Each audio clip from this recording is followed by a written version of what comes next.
You're listening to the Sass Says podcast. I'm your host, Christy Rocha, also known as Sass. I identify as a woman, a wife, and a mother. That should tell you a lot already. And over the last few years, I've learned the value of talk therapy. I have seen how my inner work not only enhances my own well-being, but also my marriage, my parenting, my relationships. And in fact, you wouldn't be hearing this right now if it weren't for the work I've done. My mission is to debunk the misconceptions and stigmas around what therapy is and who it's for. Let's normalize working on our mental health and seeking help when needed. We've all heard of self-care, self-help, and self-love, but do you often wonder how to actually make it all happen? I do. You'll hear strategy-based conversations with professionals, as well as inspiring and validating stories from women who are just like you and me. Think of this podcast as the weekly therapy sessions you didn't know you needed, with a dash of sass, a lot of vulnerability, and me, relentlessly asking, but how? Hey, welcome to the Sass Says podcast. Today I'm joined by Erin Washington, creator of the Squats and Margaritas blog and Instagram account, the Squats and Margaritas podcast, and the author of Squats and Margaritas, A Journey to Finding Balance. Erin is a former college athlete who struggled with weight and body image for 20 years until she finally found her best body at 37 after having her 2 kids. Erin promotes a balanced lifestyle of, you guessed it, squats and margaritas, and offers tips and motivation to women who are working out but not seeing results. Erin and I go way back. We worked together at one of my first jobs after college when I lived in DC. We worked remotely though, so I didn't get to spend too much time with her, but our relationship is an example of the power of social media. Not too long ago, I came across Erin's Instagram account and saw that she wrote a book. In support, I ordered it. When it arrived, I powered through it in one sitting and felt like there were moments throughout that she was speaking directly to me. While I have not battled an eating disorder, Erin speaks candidly about her longtime struggles with body image and self-love, and I could certainly relate to feeling unhappy and uncomfortable in my body, especially after having kids. After reading her book, I had to reach out and let her know how much I appreciated her sharing her story, and we've kept in touch ever since. So I'm so excited for you to hear our conversation, and make sure to tune in after the show for my final thoughts. Hey, Erin, thank you so much for joining me. Thank you so much for having me. It's so good to see you. It's been 10 years. I know. What? I didn't actually think of it like that, but yes. We have kids now. We have husbands now. 2 apiece. Yeah. I know. It's like, what have you I know. If you would have told me that when we were knowing each other, there's no way. Look at us now. I know. It's so good. So speaking of look at us now, I mean, Squats and Margaritas is just taking off, but I want to go back.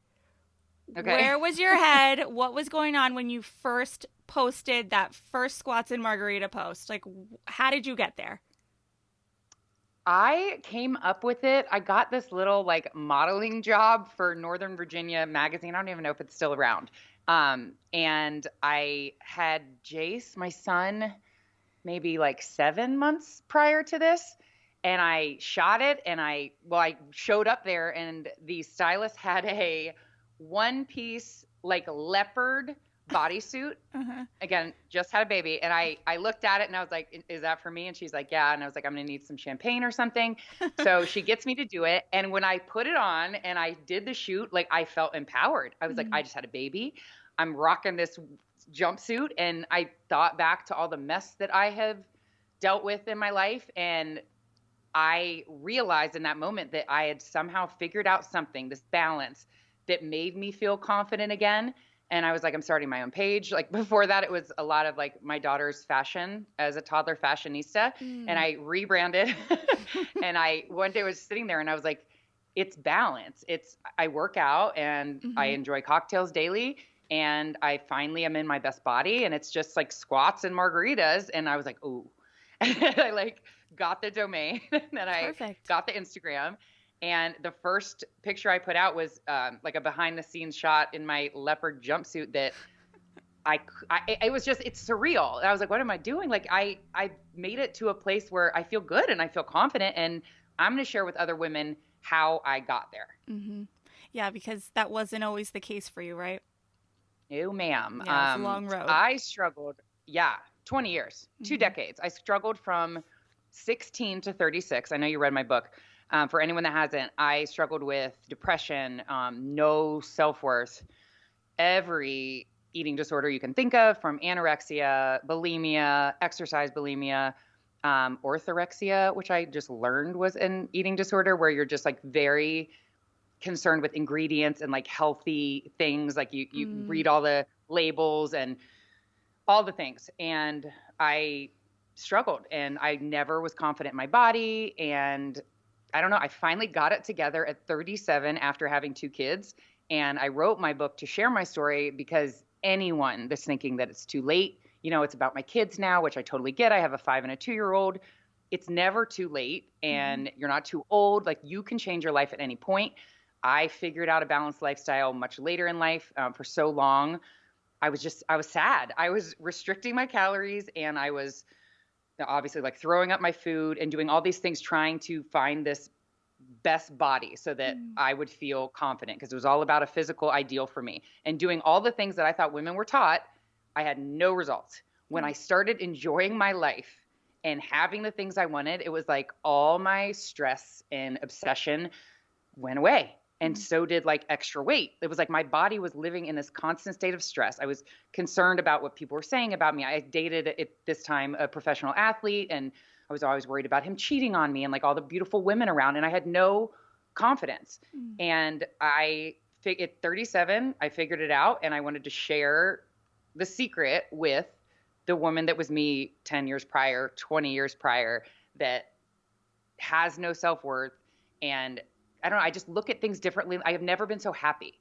And I just wanted that for the person that was me, that was 7 days a week on the treadmill, throwing up their food. Nothing ever is good enough. Like you can change your life at any point. And I tried to like put together a little roadmap of exactly how I did it. And in the beginning of my book, I share my struggle. So it's not just like, oh, this is what I do now, because I am in the best shape I've ever been now. But for a very long time, I was not. And I was depressed, and I don't know, whatever you're going through, a loss of a job, a loss of a relationship. For me, it was loss of identity playing soccer, because I played soccer my whole life. Then I quit soccer, and it was like, well, what am I now? That's all I did. And I didn't have anything. It's like when you lose your identity as a girlfriend or whatever it is, it's a time where an eating disorder or depression or something like that can creep in. And it's exactly what happened to me. So what do you now, in your experience, just being this advocate and public figure for, it's not too late, you can change your life, what do you find are some of the common struggles that women you interact with have in either getting started, or like what are the walls blocking people? Or maybe even speak about yourself too. I'm curious about both. Like, what did you hit a wall where it was just like, okay, I gotta change? Like how did you do that? So I think for me, definitely, and for a lot of women, I think your body image, your physical body, has so much to do with your confidence. And it didn't matter anything else was happening in my life. If I was like overweight, and I was so frustrated because I felt like I was doing everything right. It wasn't fair. I work out 7 days a week. I eat salads. I barely snack. And I was mad because I was like, look at all this effort I'm putting in. So I was frustrated with that. It was like, it doesn't even matter. And then it's like, you get to the point where now you have kids. It's like, there's no time. There's always going to be an excuse at any point of your life. There was a turning point for me when my daughter was 6 months old. So 6 months postpartum, I was doing Orange Theory Fitness. I had just gone back. And they do these little like pop-up competitions. And it was like a 1 mile run. And I'm like, well, I just had a baby. My obsessive, ridiculous, perfectionist personality was like, I'm going to win this. I don't care if I just had a baby. And I peed my pants. I ran so fast and I didn't even care. I just had a baby. But I won. And my name was up there. And I was like, I felt, it was like my athlete came back, and I was like, yes. Like, I felt that spark. And it took me like doing that. That was kind of a turning point. I was like, oh my God, what else can my body do? And for me, again, it shouldn't always be about a physical ideal. I know you listened to that Project Heal Oh, that was interview. so good. I'm learning that I have a lot, Mm-hmm. even though I don't abuse my body anymore physically with like restricting and binging, it is still about a physical ideal for me. And I feel my best, admittedly, when I'm in my best body, but I couldn't attain it. And I was doing all the things that I thought I was supposed to do. So I just lived in like stress and frustration. Any day you can start today. There are little things that you can do just to make yourself feel a little bit better. Yeah. I know it's hard to go to the gym, like, especially like pandemic, like people were like killing it in the gym and then it's like, oh, my gym's closed, so now I can't work out anymore. Don't give yourself any excuse. And I don't want it to all be about like working out. But honestly, for me, I feel my best when I'm in my best physical body.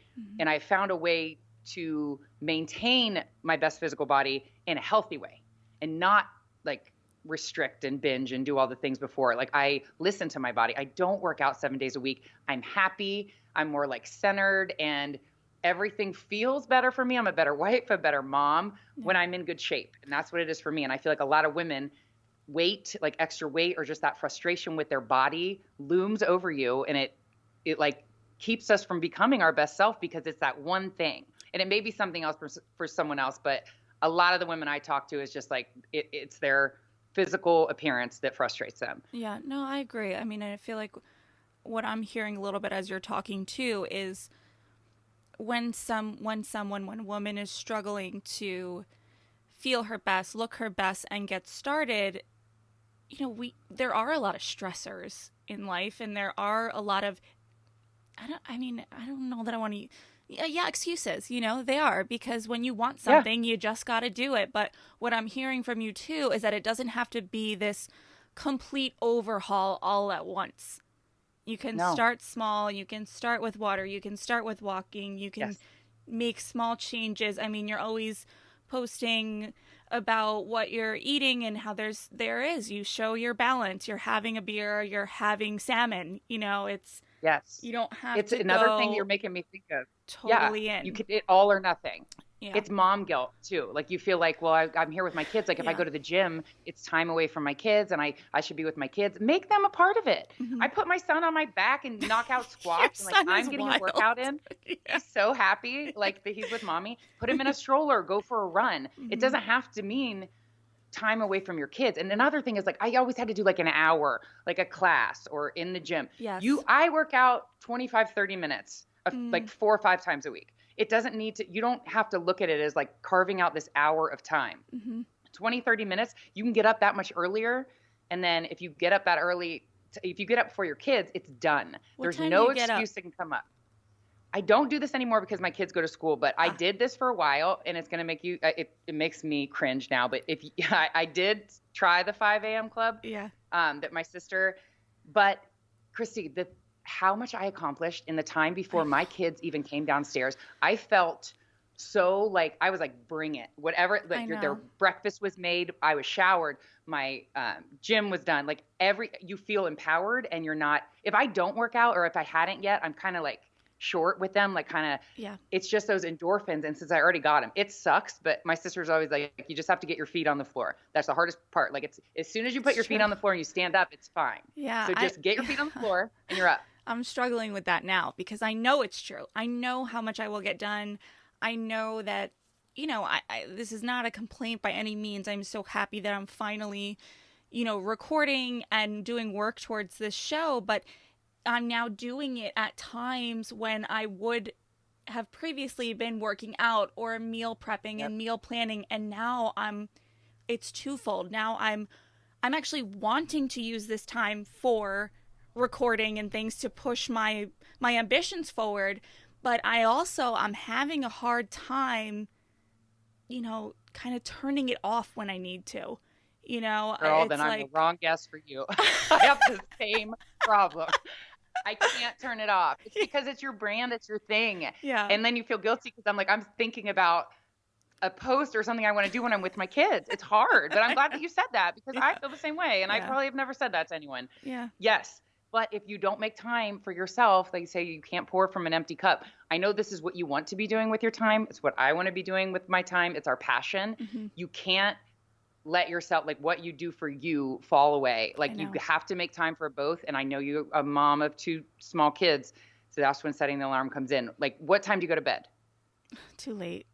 I'm anywhere. Well, I'm either what? I'm either. That's probably why you can't get up. I know it is, but it's this whole. It's that whole thing of like, okay, they're finally in bed. I just want to do the things I want to do. This is busy time for my husband, so sometimes he's not getting home till late, and I'm very I don't know. I actually had to have a little talk with him this weekend. I was like, listen, I need you to understand that. I obviously don't speak to him this way, but this is how the inside voice was going. It's like I need to be able to say, I don't want to watch TV tonight, or I can only watch one episode, and have you not take offense to it as me not wanting to spend time with you. Because it's hard. Wow. Of course I want to sit there and enjoy his company for as long as I can. But I also have goals.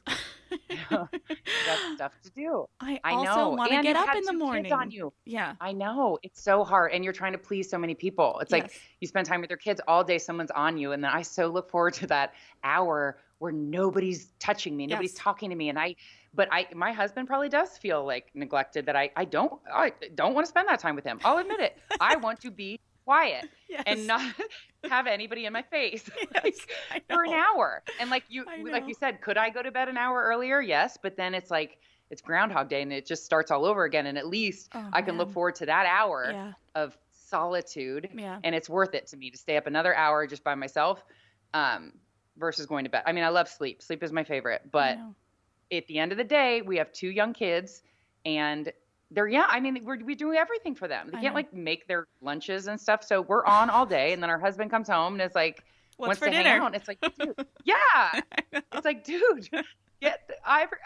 I know. And then you're thinking about whatever episode you have coming up and like creative juices are going and you want to get to your computer and then you feel guilty because you're not with your husband, you're not with your kids. Yeah. I get it. Mm-hmm. Everyone, like we just need to normalize this. Like the mom guilt, the wife guilt, I guess. It's a lot, but you know what my husband would say? You don't have to do this. And when he hits me with that, I say, yes, I do. Yeah. This is for me. Yeah. This is, if I woke up in the morning and didn't have anything, I feel like this is what I have to contribute. Like putting something out creatively makes me like just putting out a post is like, like I'm alive. Like you have something to say. Yes, I have to do it. Because he's like, you complain that you don't have time and all these things that you don't need to do this. I'm like, I do need to do this. So, but he does have a point. Like if I'm going to do this, I can't be complaining that I don't have time for anything else. I know. So I watch it, how much I complain, but like, who knows where this is going to go for you. And it could turn into more of a time commitment. Yeah. And he might not really like that. Just a heads up. We'll say. I know. He's not used to that. I know. So, or your kids, like the fact that you have to record while they're sleeping or at night, it's cutting into your time. So you're like a little bit short. They're going to start picking up, like, you don't want them to feel like mommy's always working. But I understand that this is something you need for you. Yeah. So I really think that the 5, maybe not even 5. What time do your kids wake up? Like 7:30. Get up at 6. Yeah. That's not as daunting. No, it's not. You're right. Have 1 hour.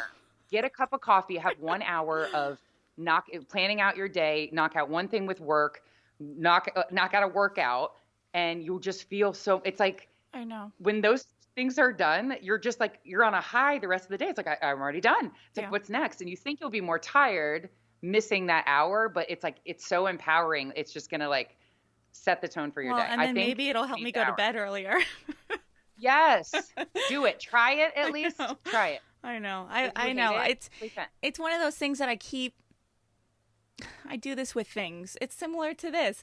I keep thinking about it. I might set the alarm every now and then I go, are you kidding me? But I got as far as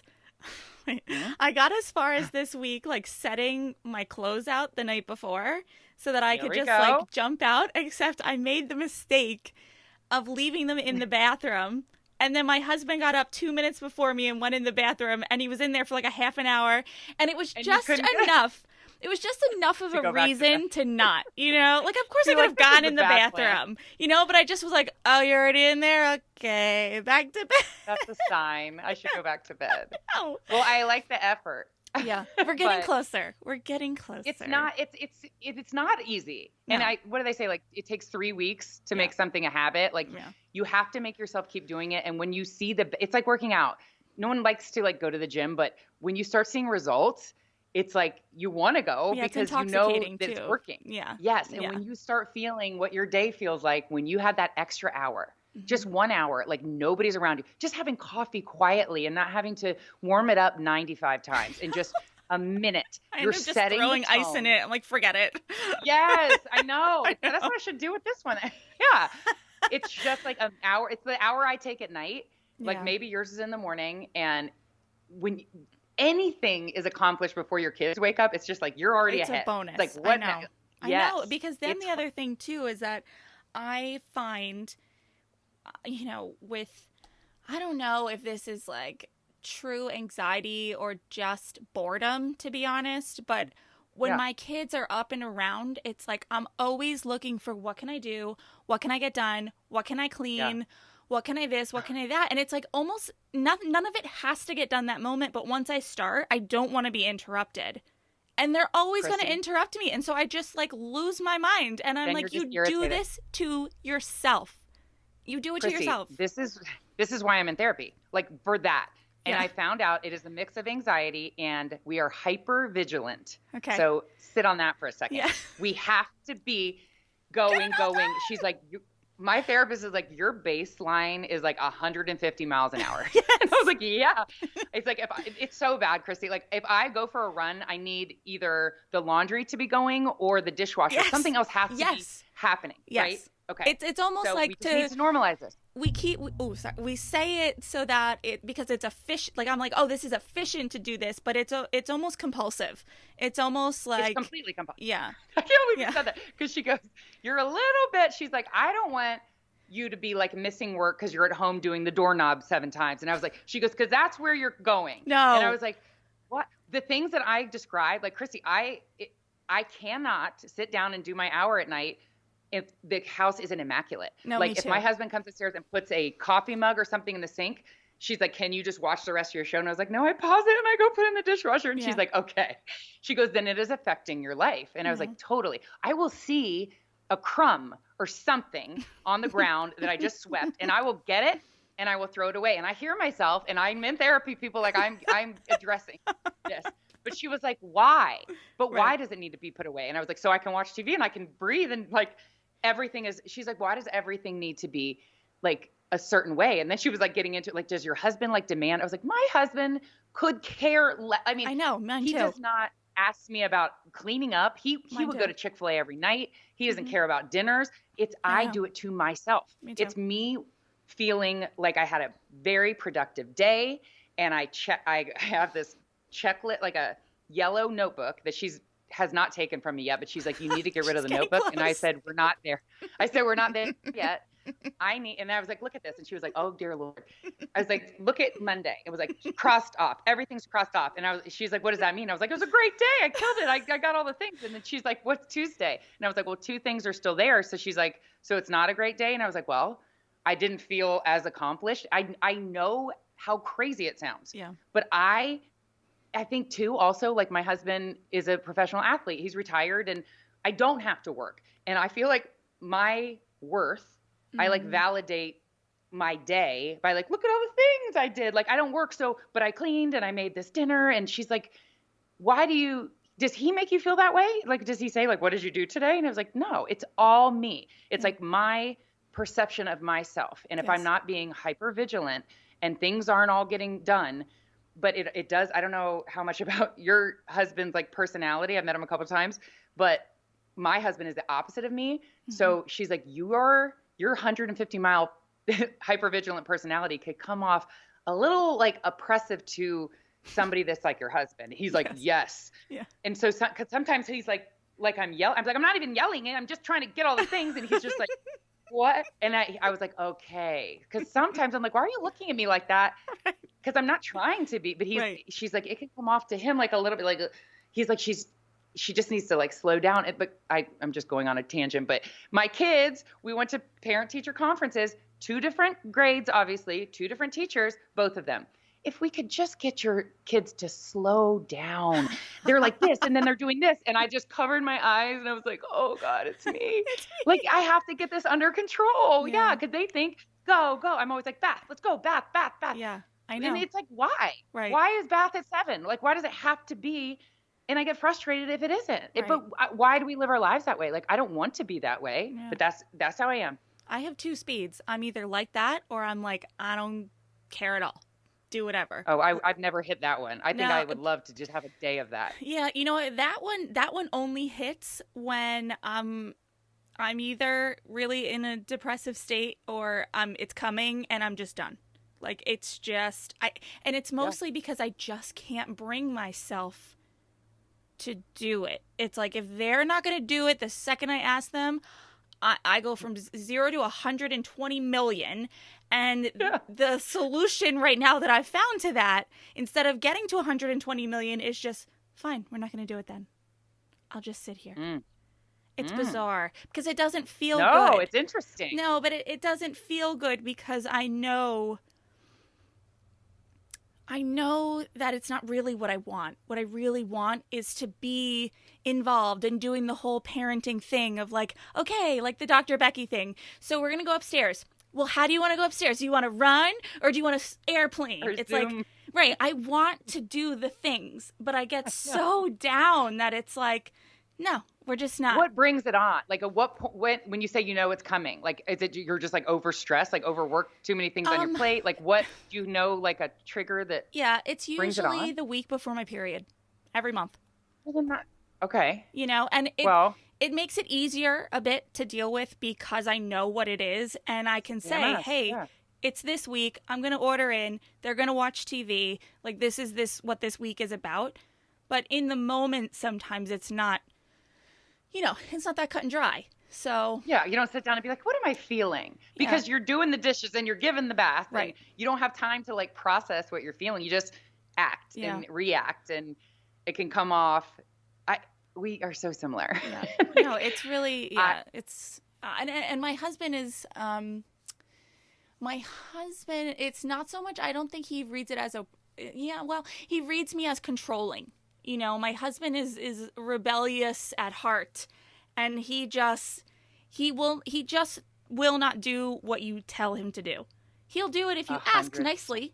But if I look at him and go, do it now, he's like, now I'm not going to do it at all. Thank you very much. And we're very, I'm like, on a weekend, if we have chores or errands, we have to do all the chores and errands and then we relax. And he's like, well, I want to watch TV for an hour first. I'm like, why?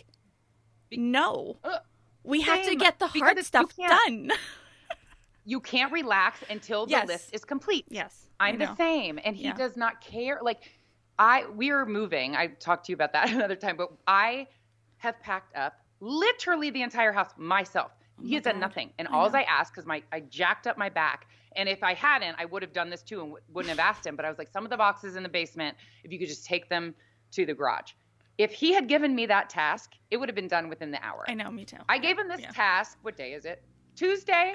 So it's been 2 days, and I'm just looking at it like, and I'm about to blow my back out because I know I'm going to do it because I need it to be complete. I know. But he's like, I'll do it. But I'm like, no, I need you to do it so that it's off me. Yeah. Like, it's off my plate. And the writing things down, when my therapist was like, take that away, it's making you stressful. I said, if I take that away, then it just lives in my head, the things to do. For me, if I get it out on paper, it's like one less thing to have to remember to do. So it's organization to me. But she's like, why do you have to do all the things? And you just said it. I cannot relax knowing that something is still looming. Yeah. And I feel relaxed when my house is in order and just everything is checked off my list. And I know that sounds psycho. Like, I can't relax unless everything is checked off my list. And my husband is the complete opposite. And I don't know. It's like, I guess opposites attract because we couldn't be more different. We started, and this was something that I got from therapy. We started doing, if I need something done, or if, say, his family's coming to visit, it's like he knows to expect now a written list from me, what I need, and we put a due date on Oh, it all. So it's like what I'm missing. He can do it at any time. He can do it at 4 in the morning if he wants. But as long as it's done, if I give it to him on Sunday, it's like, this one I need done by Tuesday. This one I need done by Wednesday. And so and it still pains me a little to walk by things that are not done. Yeah, but I can look at it, take a breath, and know that if it's not done by the agreed upon day, then I can lose my mind. And then he knows it's coming. Then he's like, crap, she's going to lose her mind. Yeah. You got to give due dates. Yeah, needs a deadline. Yeah. Yes. Yeah. Thank you. I'm taking that with me. Oh my gosh. Because he's like, you needed that today? Right. And then he'll laugh. Like, he'll give me something to do. And I'm like, I already did that. And he's like, seriously. I can't looming. Like, I have to check it off. And that's the other thing that she pointed out to me too. She's like, if you ask him to do something, but you always end up doing it, you're just letting him know he doesn't have to do it because you're going to do it.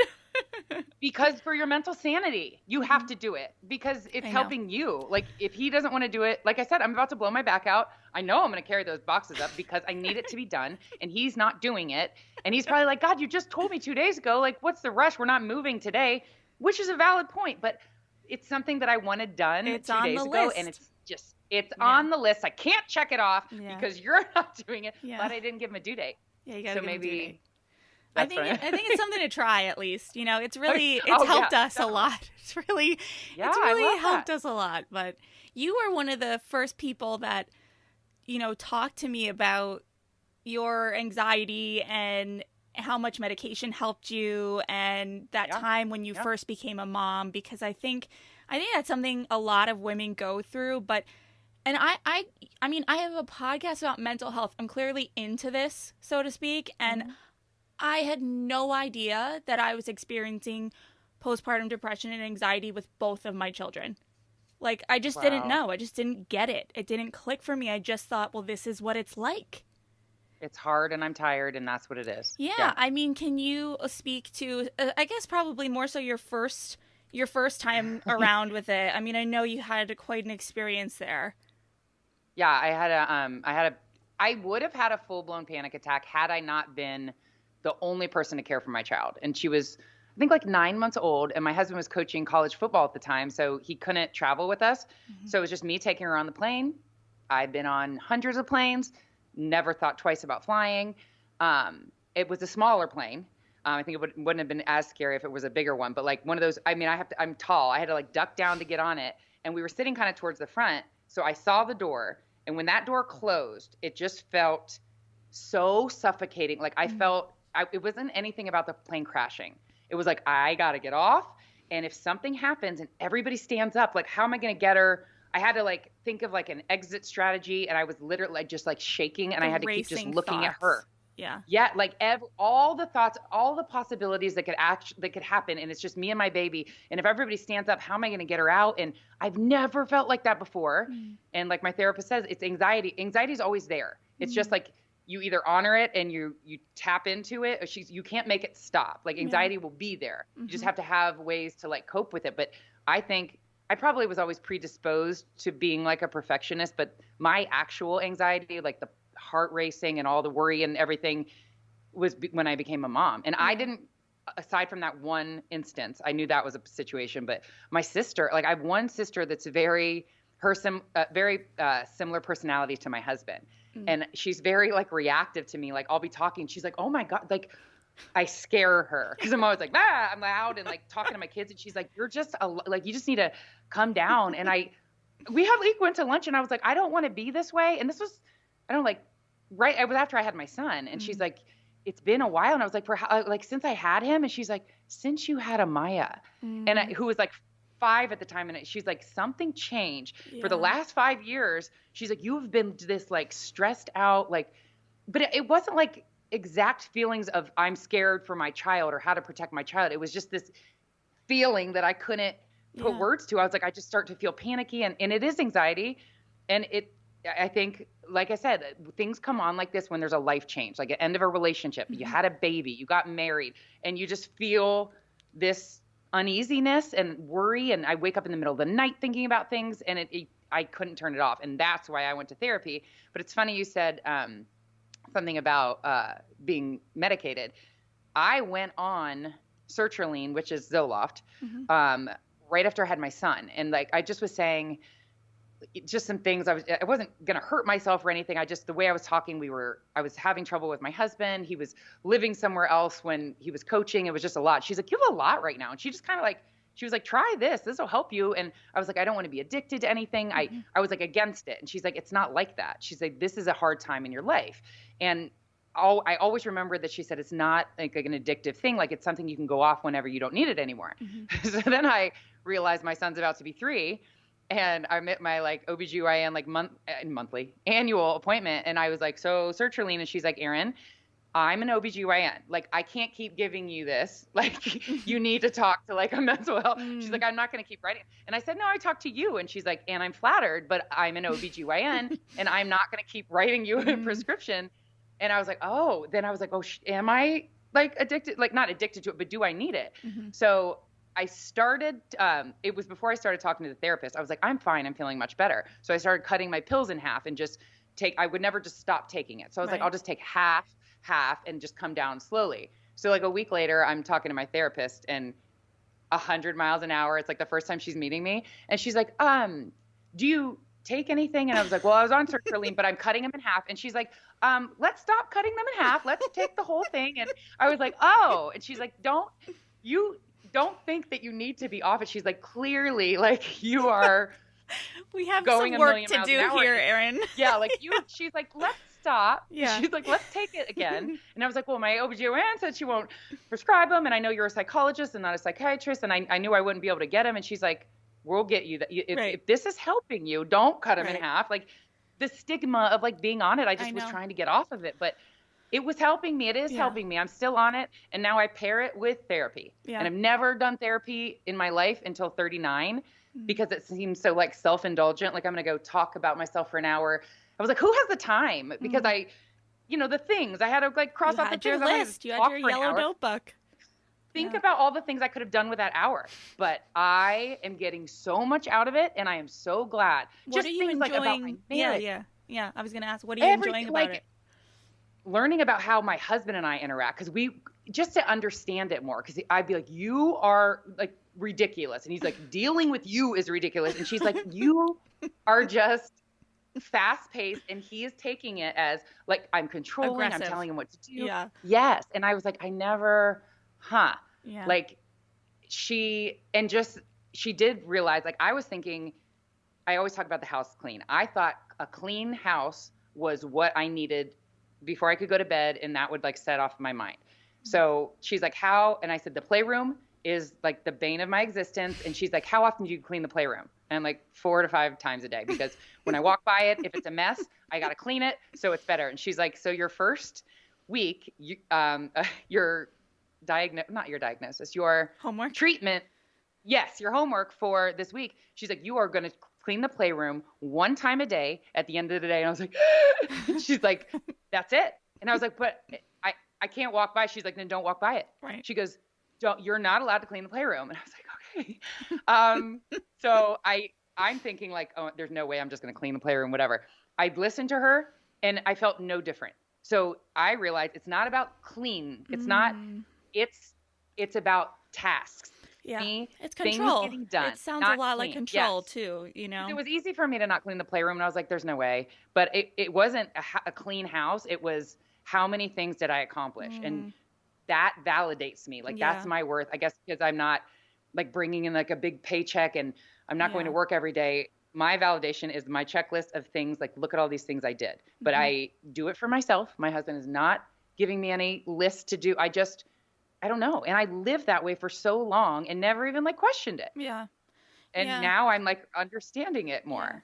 Yeah. I find that for me, one of the, I guess, best and sometimes worst things about therapy is, it started off with me talking so much about other people, in my life that I was responding to.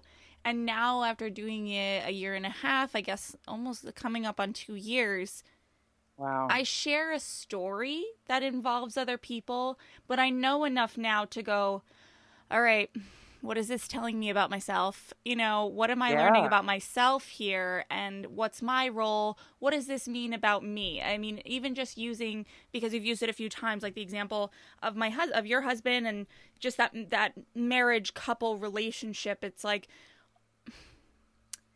he wants almost nothing from me other than to like care for Snuggle. the kids, love him, Right. have a Yes. meal. Like, even if I don't make Yeah. it, like you said, he's like Yeah. order in. I don't care. Like, he just, I realized that there's so much about that I thought was, I don't know, troublesome or frustrating about our relationship that was all in my head. That was all about me putting these pressures on myself to be and do a certain way. And that certainly started when I became a mom, because That makes your sense. world just like is rocked and you're this new person and you don't even know who you are now in this role, and you have to figure it out. And it's a lot. And I mean, we laugh about it some now and sometimes, but it's funny that you said, like, I think you said your husband's like, dealing with you is ridiculous. It's like, yeah, like Yes. every now and then I look at him and I go, didn't know you were signing up for this, did ya? Because Yeah, right. like, I'm just different now, and I'm the same. Medication has really helped balance that out, but I'm the same, and we you had talked to me about that a while ago, and I had that moment of, gosh, I know Erin. I like Erin. Yeah. It's working for Erin. But I still had the fear of A, it being an addictive thing, or B, this just baseless opinion of what it meant. And the more I was like struggling and looking into it and just then talked about it with my therapist, I'm like, you know what? Give me this serotonin. I don't just, and it immediately helped. It immediately helped everything.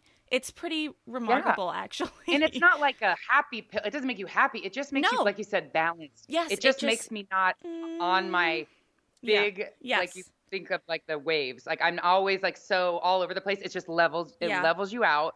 And that's what I had to make sure. I was like, I just don't want to be able to stop taking it. She's like, that's not how it works. Yeah. And so that's what made me try it. But becoming a mom, like you completely lose yourself. You are responsible for another life for a good, at least a year, like nursing and doing all the things.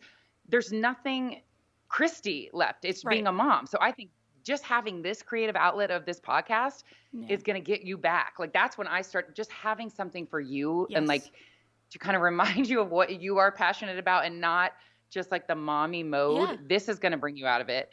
I know it because I see how passionate you are about it, and you'll look forward to doing this. And maybe for the last couple of years, you haven't had something to look forward to. Yeah, because I said to my husband, I need to feel intelligent again. Like I need to feel like I'm talking to adults and they respect what I'm saying, and I have interesting conversations. And this was before I even knew it was a podcast that I wanted to do. I just was like, I can't do Baby Shark all day, every day. I know. For like another sucker, I'm going to blow my brains out.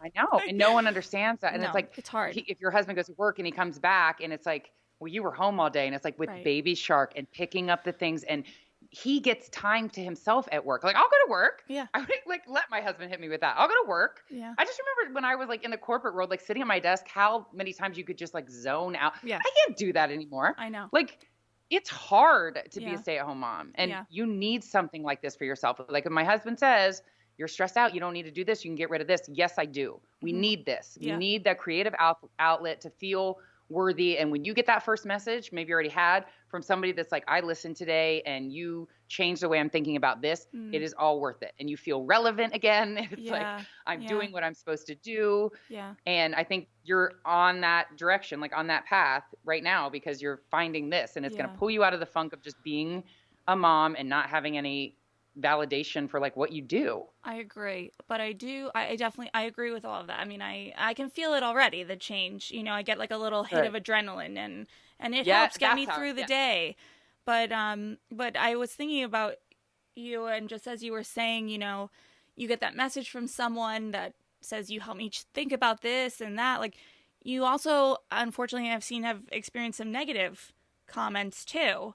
I mean, how do you protect yourself? How do you I don't know. What is that I don't. like? I'm the worst. I am such a perfectionist. Like if I even like admit, I will like if somebody writes me a bad book review on Amazon, I will feel so hurt first by their words, but so like guilty for disappointing them. Oh Like my if somebody was goodness, like, I mean, yeah. it's 100 pages, this book. No, it's not even done. I will find them on Instagram. I've done it.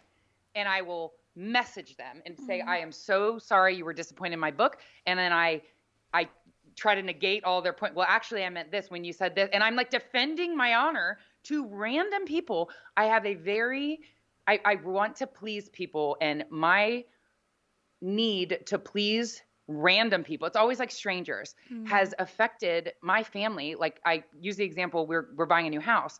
And when I went to meet this realtor, we were running late.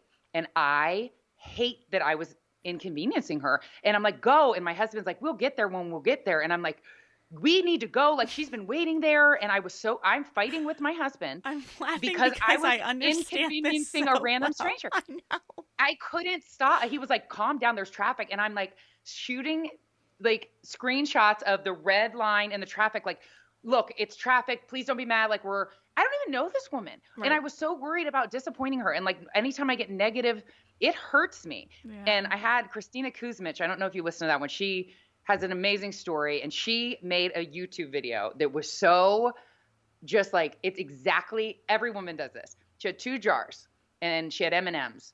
And as an M&M is dropping in one jar, it's like, you're so beautiful. You've helped me so much. You're so thoughtful. You're a great friend. It was like ding, ding, all these M&Ms. It fills all the way up with all these compliments till it's like overflowing. And then one M&M goes in the other one and says, you're not good enough. Bomb. And it falls in. And she looks at the one that's full, and she looks at the one that has the one. She holds the one that has the one, and she crashes the big one to the floor, and she walks away with the one negative. And I was like, goosebumps. Like, you can't, you only think about that one, because you're not going to please everyone. And I still have a problem with it, but I ask a lot of people on my podcast, like, how do they handle it? And it's basically, you do you, and whatever you're doing, if it is in line with your goal. Like, for example, I got the woman that was like, that's a man. I don't want to look like that. Not the body type I would like.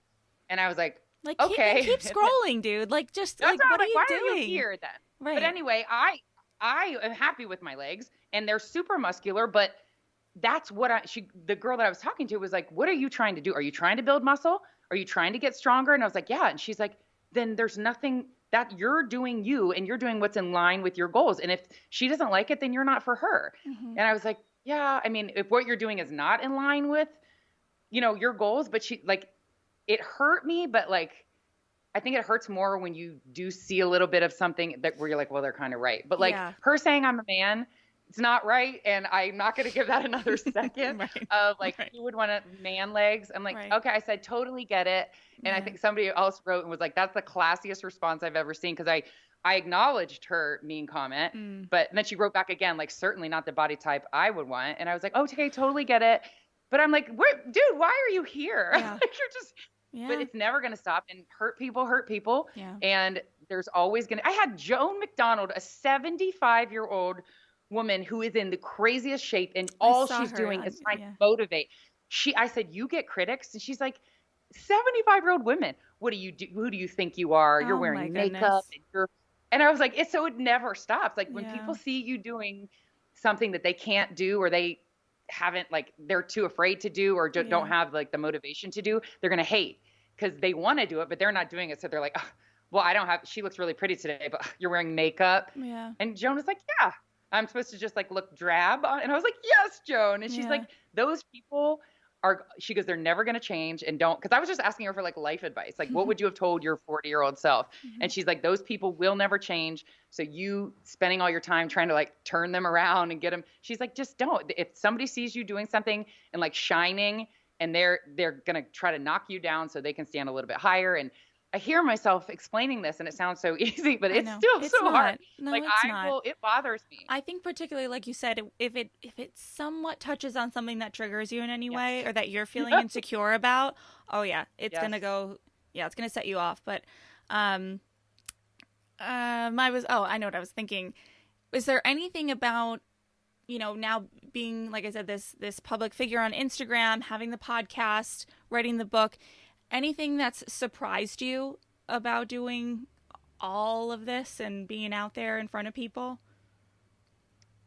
I think just getting the podcast in general. Do you know how that happened? I think it was a live or something that you did that someone heard. So it surprised me that, someone thought I had something to say, because during the pandemic, it was like every day was Groundhog Day. Yeah. And I just started going live and being like, moms, what did you do today? Like, let's share best practices. Everybody pour a drink and we'll have something to look forward to. And we'll share, like, somebody was like, scavenger hunt, go around the neighborhood and they got to find a pine cone and a squirrel. And I was like, yes, let's keep sharing it. And then it got to where I started having guests. Like, I don't know. I made like a talk show. Big guests. Then like big, impressive guests. I started booking like the guests for like mom bloggers. Like this one, Tiffany Jenkins said yes. And I was like, really? And then here's a tip for you. As soon as you get one, all you do, if you want another mom blogger, is you say, here's a recent episode with Tiffany Jenkins. And they're like, oh, done. She's legit. Yeah. So you just got to get one. But anyway, I just was doing this Talks and Margarita show, and you never know who's watching. And I'm just thinking like, it was helping my mom friends. It was benefiting them. And I didn't think it would go anywhere else. But I think it surprised me that someone else saw potential in that. And a radio station program director was watching every week. I didn't know. And she was like, I want this to be on Podcast One, and we'll produce it for you. And I got equipment and we'll promote it. And I feel like this is a thing. So that I was like, she said, I would like you to host a podcast for us. And I was like, what's it about? And she's like, no, squats and margaritas. And I was like, she goes, you just do exactly what you're doing. And I was so like, what? What's like, it about? But it was so genuine to That's like, really it was authentic sweet, because, actually, Erin. yeah, it wasn't like I was, when you could do like a interview and it's like, yes, and you're trying to be something else. She was just watching me be exactly who I am every week. And the fact that she wanted that surprised me. I was just like, she saw something there, and now they've helped me. Like I don't know how to do a podcast. I don't know how you're doing this. Like I didn't know how to do anything. Yeah. And luckily I've got this team. So the fact that someone thought I had a message and this message was worth putting out to just more than my Instagram was amazing. I mean, it changed everything. This is what I love to do. Yeah. So you never know. I didn't know that was going to happen. And your podcast, I mean, I've listened to a fair amount of them. You have more than a couple. You have a lot of guests talking about eating disorders and disordered eating and body dysmorphia.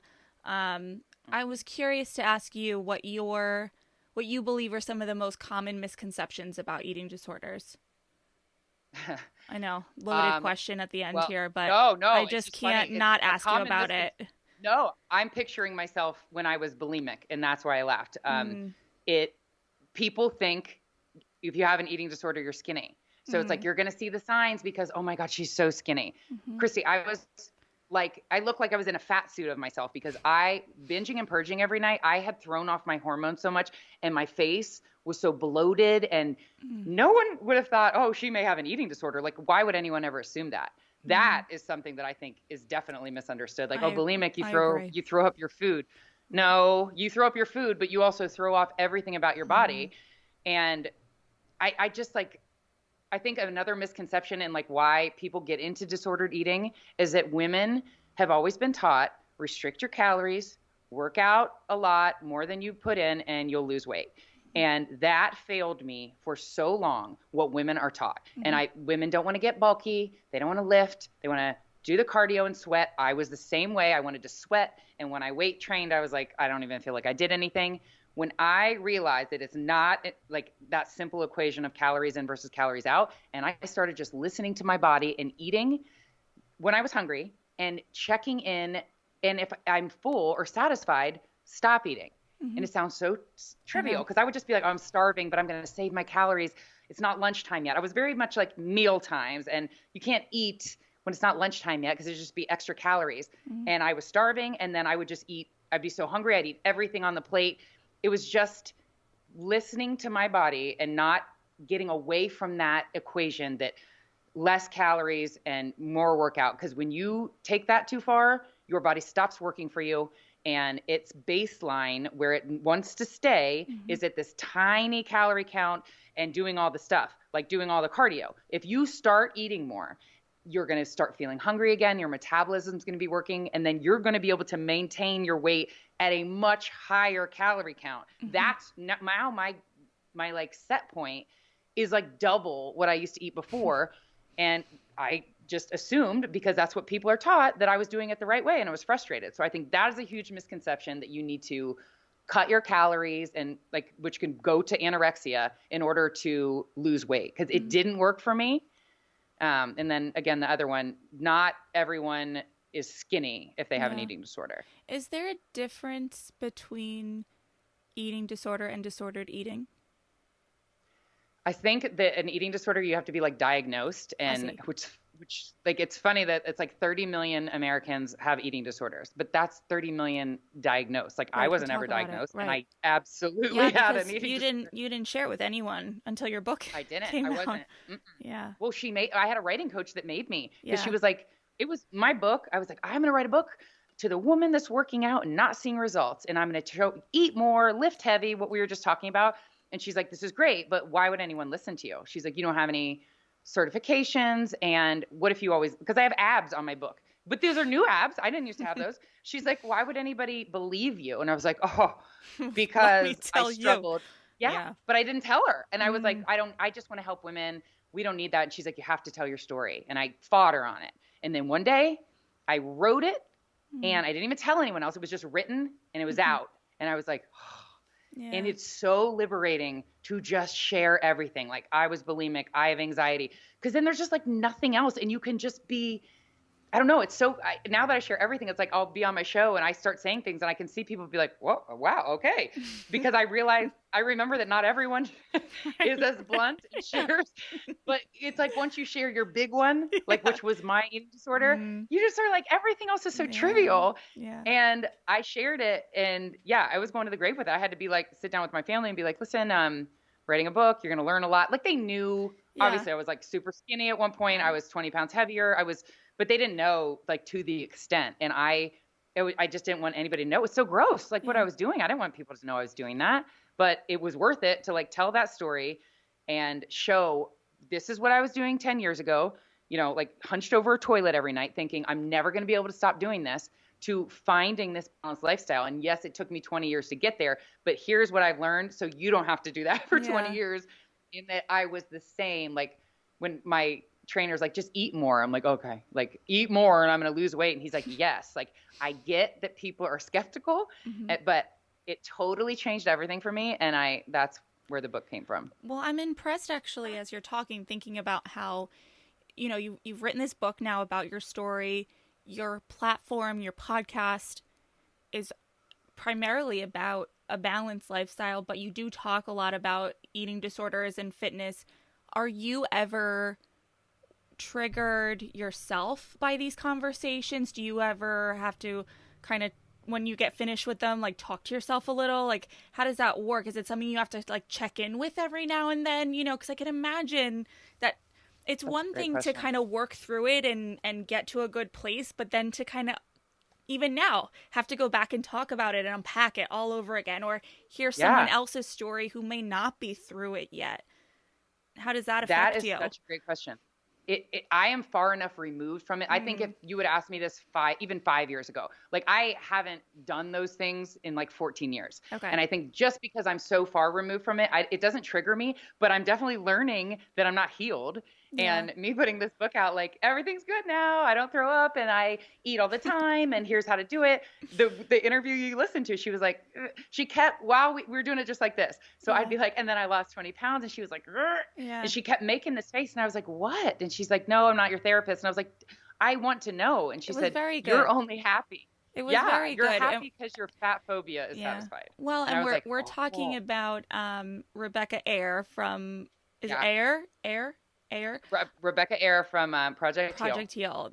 Erin did an episode with her on her podcast, and I have to say, I've not dealt with disordered eating to the level that you guys were discussing, but it was a very moving and impactful episode, just to hear her so openly talk to you, and to have you so willing to hear her too. I think it was pretty moving. I have to say, it was. Thank you. It was. Well, she followed up. She's like, you just accepted it, and I was like, because if I do have this platform now, I don't want to be saying the wrong thing. Yeah. And I don't want, she's like, you just saying live life with balance, but you didn't have the weight loss. Like, would you have written the book? And I was like, no. And she's like, so it's still about a physical ideal for you. And I was just like, oh my gosh, yeah. Because I admittedly would not be I'm my best self when I'm in my best body. If that makes, I mean, I don't think that means I have an eating disorder, but I definitely still have an issue but I never went to therapy either. I just stopped doing it and was like, oh, I'm fine now. Here, That's I eat all the time. Here's how to do it. She's actually. Well, I mean, really, obviously mentally, I'm not fixed at all. You offset it in other ways, I guess, right? Well, then I kind of fought back a little bit. I just fought back. I defended myself a little bit. And I said, I live with balance to maintain my weight. 100% I do. But I maintain my weight in a healthy way now. Before, I was doing these horrible things to my body, but now balance. But she's like, the goal is still to maintain your weight. But then I'd be like, doesn't every woman that goes to the gym, isn't her goal to maintain her weight? Like, she's like, well, there's endorphins and things. And I'm like, yeah, but I think most women work out to maintain their weight. It doesn't mean they have an eating disorder. So it's like listening to it back. I am glad that I took reasons, right? Like she was, I guess she was saying in but the point you're making. I think women go to the gym to be in shape. And it is about a physical ideal. And that's okay. Like you shouldn't, I don't want people to, or someone like me that has stopped these behaviors and has changed their life. Don't feel like you're not healed because you still think about your physical body. Because I think as women, you're never going to be like, I mean, I don't weigh myself anymore, which is huge. I was going to ask you if you have a scale. That number. That I have a scale, but that number would determine my day, my worth, no matter what. If I lost anything, it was like, yes. If I gained up an ounce, literally an ounce, because I was like, how did I go up? I was doing all, and I'd just be in a bad mood all day. Why even look at it? Like, it's just something that's going to be an extra stress. Like, I have made it through all this. I don't abuse my body. I don't restrict. I don't weigh myself. But I admittedly, I'm not there mentally. And I think had I gone to therapy, I would have been able to work through the mental part of it, and why I need to feel like I need to be in my best body. And I don't know yet, but you're there now. I do feel myself. So. Yeah. Well, I know that I'm not healed, but I don't know if I'm ever going to like not care about my appearance. Yeah. And I don't know. She did make the point of saying that, don't let this conversation like all of a sudden say you're not recovered. You know what I mean? She wasn't going to say anything. Like I totally asked for it. She was just like, no. And I was like, what? Yeah. Like I need to know this if I'm, oh my gosh. One of the Amazon reviews was a eating disorder therapist. And I was like, this is my story. Like, I'm not trying to do an eating disorder book, but she was like, I don't recommend this book. Right. This is not what recovery looks like. And if this woman is going to write a book, she should write it in line with what professionals feel is recovery. And I snapped back at her and I was like, this is my story. Right. This is how I did it. And maybe it can help someone else. But she gave me 2 stars and it bothered me so much. And as soon as I had that conversation with Rebecca, I was like, that's what she was saying. Like my words and me keep going back to a 20-pound weight loss. And that's when I lost the weight. That's what that lady was saying. And I just wasn't open to hearing it. And I was like, oh my gosh, she could tell she read the book and she could tell in my words that I wasn't there yet mentally. And then Rebecca was like, you're not. Yeah. Well, I have to say, I have to say, I've never taken, I feel like you've always been very upfront about the fact that you're sharing your lived experience versus, say, your professionally educated experience. I mean, you're always very upfront with that. And I see even in your comments, like, I'm going to share with you what I did or what works for me, but I am not your trainer or your nutritionist or your therapist. A trainer. Yeah. I'm not a trainer. I'm not a nutritionist.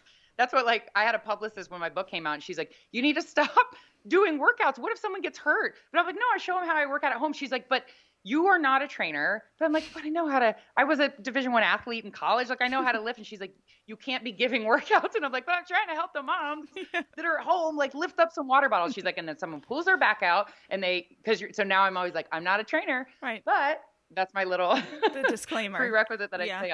I'm not a trainer, but this is what I do at home. And this is how you can sneak in a workout when your kids are napping. Yeah. What does food look like for you and your family at home with your kids? How do you handle that?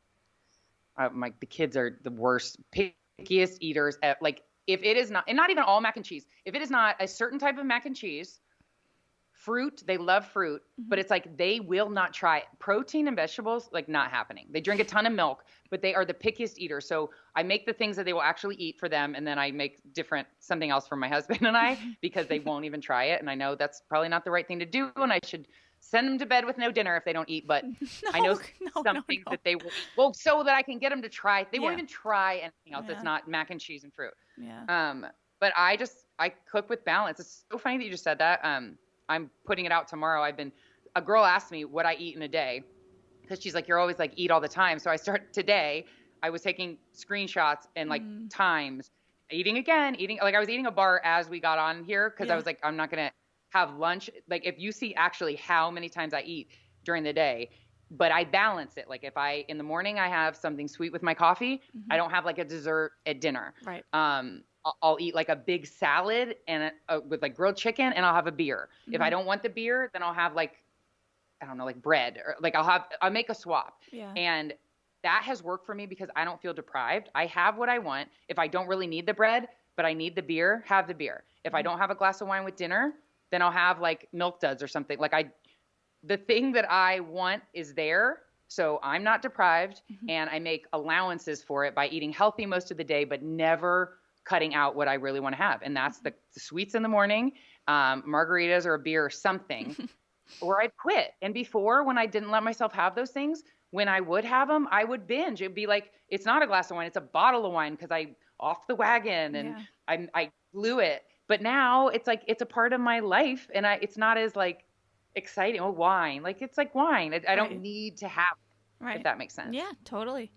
Where do you see Squats and Margaritas going? Where is Erin and this platform in 5 years, 10 years?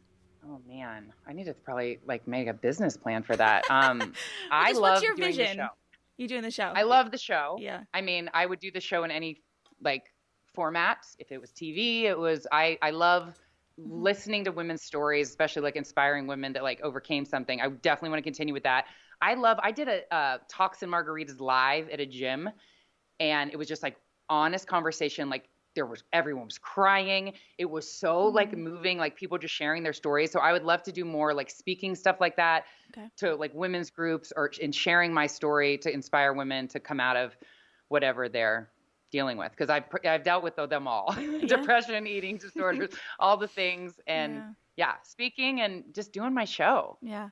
Well, you have a great energy for it. That is, I mean, I'm passionate about it. Yeah, no, you can tell. It's wonderful. Is there anything that you would have asked yourself or wanted to talk about that I didn't mention? That's a great question that I'm going to steal from you. Oh, what was I like prepared to talk about that you didn't ask? No, you did a fabulous interview. I feel like we touched on everything. I'm looking at my notes too. I feel like, I think if you have my book, stuff. Yeah. You have my book sitting there. I do. Think the last thing I would want to say is the first page of that book. Like that's what I want people to hear. Like that's who it's for. Who the book was for is like what my message is. Okay, I'm going to read it. To the woman who lost herself, you are not too old. It's not too late. You can change your life. Oh, I just got a chill. Oh my goodness. I should say we end it right there. Yeah. I know, me too. I like how you read that. I did. And I'm going to be asking people on my podcast that question. Totally stealing it. It's a good one, right? No, it's good. I don't know. That's definitely, I told you, I let you know after I read your book, I was like, whoa, that hit in some feels. Like, I'm responding to this. I mean, because it's true. I know. That's how we reconnected. Yeah, it is actually. With my book. Because we worked together 10 years ago. I know. And I'm just kind of flipping through now. I think it's true. I think it's almost like as much as you know, it's not too late or you can change or this or that.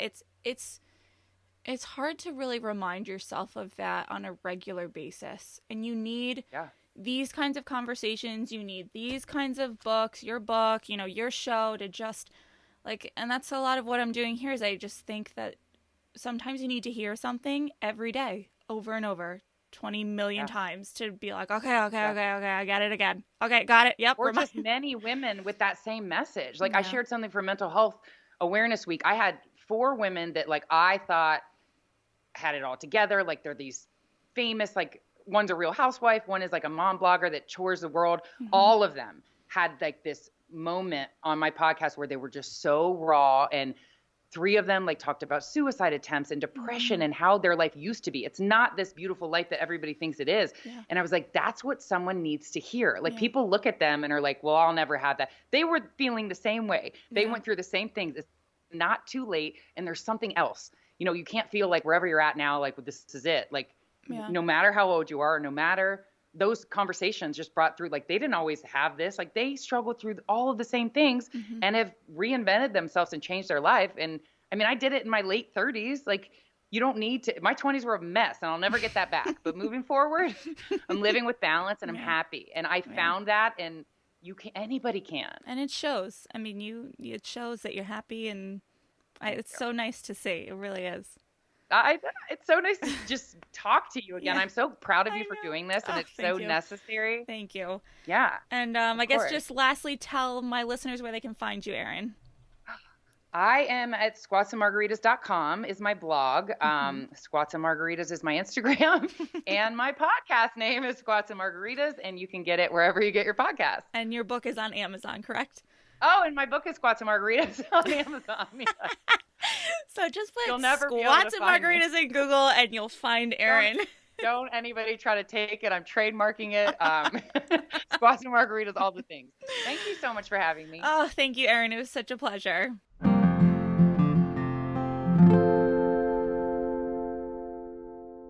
Are you feeling ready to go, go, go, go, go? I certainly am whenever I talk to Erin. She moves a mile a minute, and her energy is absolutely contagious. I did want to share something that I think is really important to the context of our conversation and also of my personal story. When Erin and I first reconnected on social media, she was one of the first people that I knew personally to share with me that she was on medication for anxiety. And there is absolutely no doubt in my mind that that conversation is what helped push me from, yeah, I could keep pushing through whatever is going on, to, well, perhaps medication is okay to explore. Of course, I consulted with my therapist and a psychiatrist, but what I'm really getting at here is that it gave me the awareness and the insight that my friend, Erin, my beautiful, hardworking mom friend Erin, who seemed to, from the outside, have it all going for her, benefited from medication. This is one of the most major misconceptions that I see about mental health, is that if you're deemed, normal, if you're deemed as having nothing to be anxious or depressed about, in Erin's case, having a former NFL player as a husband, 2 gorgeous kids, a budding personal brand, a new book, and all the things, that you shouldn't need help or medication to manage your mind. It's okay that she does. It's okay that I do. And this might be your sign that it's okay that you do too. I also want to thank Erin for speaking so openly about her struggles with body image and several eating disorders. I will put some links to resources in the show notes if you or someone you know is struggling. And I really encourage you to listen to Erin's podcasts, specifically the episode that we mentioned with Rebecca Eyre of Project Heal. I'm learning that to really engage in true empathy with another person, we would need to do our part to understand them. It might be easy to disregard an episode on eating disorders if you've never suffered from one or know of someone who does. But I think that's why I was initially so moved by Erin's book, because there were periods of time in her life that I know for a fact that I was in contact with her and I had no idea what she was going through. So whether you think you know someone who is battling or has battled an eating disorder, you actually might not know. Her best friends and family didn't know. I mean, I guess she says that they kind of knew, but they really didn't know for sure. She had never said it out loud until her book came out. I worked with her, and I didn't know. So maybe take some time, learn about other people, learn about their struggles, and how you can be there for them. I think those are the main takeaways I want to drive home for us today. So, Erin, thank you so much for taking time to talk with me. Best of luck in your ongoing therapy and all that is in store with you. And thank you all so much for tuning in. See you next time. Thank you so much for tuning in today. Sass Says is a production of Luann Nigara, Inc. This podcast is meant to be educational and not meant to replace professional therapy or professional medical attention. To learn more about today's show and what's new in my world, head over to sasssays.com. Thanks so much. Talk later.